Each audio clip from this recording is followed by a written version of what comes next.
Hey, it's Sarah, and I want to tell you something that has been absolutely key for my longevity in the profession of speech therapy. Now, I know a lot of speech pathologists know this is not an easy job, and I'm not trying to make light of other jobs that might be more difficult. I'm talking specifically about being a speech pathologist. Things that make it hard is that we do have challenging clients. We have a lot of paperwork. We sometimes have challenging staff members that we have to work with, or client families that make our lives difficult. A lot of that comes together to make it very tough for the speech pathologist, especially when the speech pathologist, like me, just wants to do therapy. Most of us just want to do therapy. We don't want to deal with some of the other politics behind the scenes and then the mounds of paperwork we often have to complete. But I'm going to tell you the secret, and I hope that people in power can see this and learn that this is how you treat your speech pathologist to make them feel valued and continue to be a part of the profession, because there are speech pathologists that definitely leave the work because of some of the things I named before, but here's how you help them stay. Recovery and rest.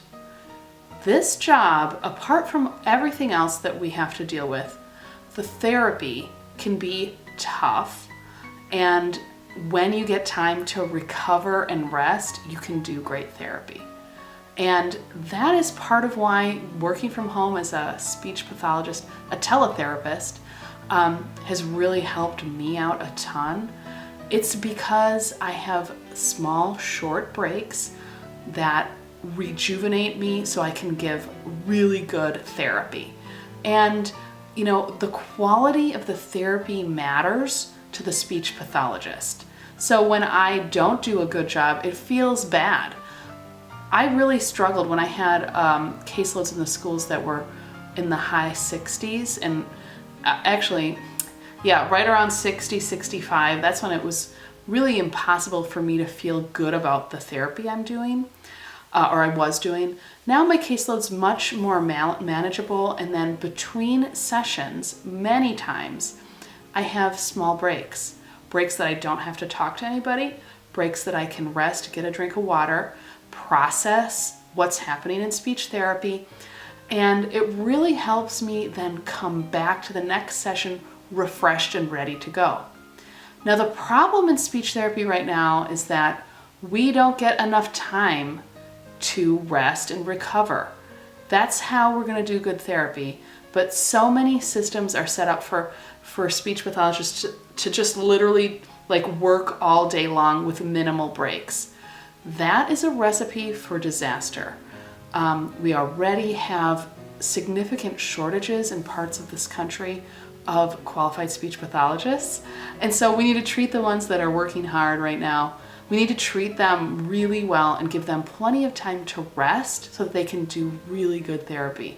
Because I'm telling you, the therapy I've been doing these past few years in teletherapy has been really good.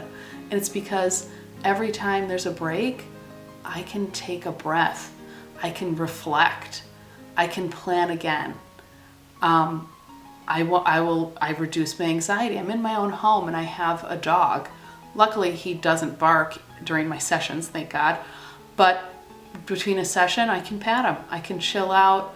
I could check email when I want to, and then get ready for my next session. That really helps me. That really helps me feel in control, manage the way my day is flowing. And that's why I'm still in this profession after 13 years. Because if I was still trying to work a massive caseload in the schools and booked, session after session after session, it would be really tough. And it's not to say I don't have big chunks of time that I'm doing therapy. At a number of the schools that I work with, I have 5 sessions in a row, for example. So I'd have a half hour, half hour, half hour, half hour, half hour, then a break. Still, the breaks at home are more rejuvenating, they're more relaxing. And that is so powerful for me, to retain control and feel like I can, like I'm determining the forwardness of my life. I know it sounds weird, but I'm just trying to say, like, in the schools with everything that comes at you, you feel like you're just reacting all the time. And when I'm at home, I can feel like I can control more, and I am not always reacting. I'm able to kind of plan my own time out and get everything done. It's just been really nice for me. If you want more information about being a teletherapist, I'll leave a couple links below. I do have an ebook all about teletherapy, as well as another video that I did where I essentially discuss the pros and cons of teletherapy. But as I've done this now I'm in my 3rd year now, I've realized that this rejuvenation, this rest, recovery time, so incredibly valuable for me to do quality therapy day in and day out. So anyway, thanks again for watching. I'd love it if you could like this video and share it with anybody you think really needs to know about how important rest and recovery is for a speech pathologist. Thanks.